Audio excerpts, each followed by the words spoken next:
Have you ever wondered about what it really means to fear the Lord, to fear Yahweh? The Bible uses this phrase over 300 times.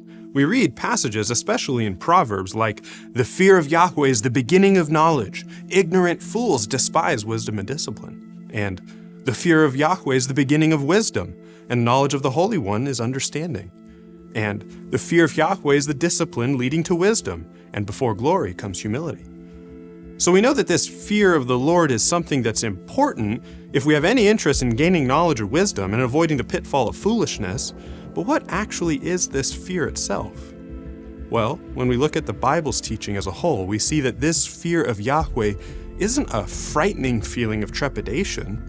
Rather, it's a conscientious submission of every aspect of one's life to God's ways, God's will, and God's word.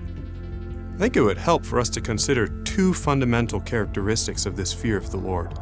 First, the fear of Yahweh is a posture of the heart. Really, it's a holistic worldview.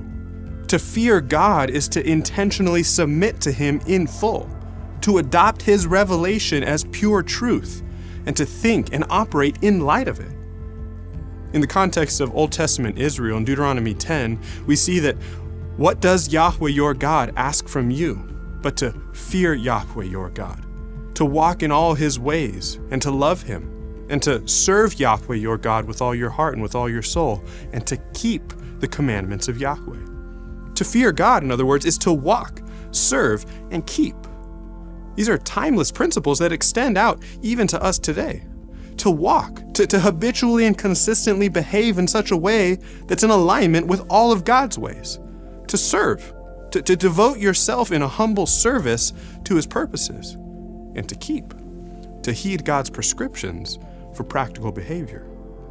This fear of Yahweh is a comprehensive worldview that really permeates throughout the entirety of one's life, and it results in a pattern of behavior that's defined by that reverent and submissive fear. It's a posture of the heart. Also, it's a fear that is absolute. You've either got it or you don't have it. You either have adopted this posture of the heart, this worldview, or you haven't. Proverbs 1:32 and 33 says that the turning away of the simple will kill them, and the complacency of fools will destroy them. But he who listens to me, to wisdom, shall dwell securely and will be at ease from the dread of evil. In other words, the fear of Yahweh isn't something you can just sort of have. You can't fear Yahweh a little bit. You either do fear Him wholeheartedly or you don't fear Him at all. And here's where we see the parallels between individual salvation as revealed more clearly in the New Testament and the fear of the Lord as it's taught in the Old Testament. They're really synonymous concepts. To fear God is to be totally sold out for Him. To fear Him is to reverence Him in such a way as to have your whole life defined by it. It's your most obvious attribute and your most defining feature. You're either defined by it or you're defined by the lack of it. So the question's this: do you fear Him? Do you have this deep, robust, comprehensive understanding of God that dominates not only your thinking, but also your actions?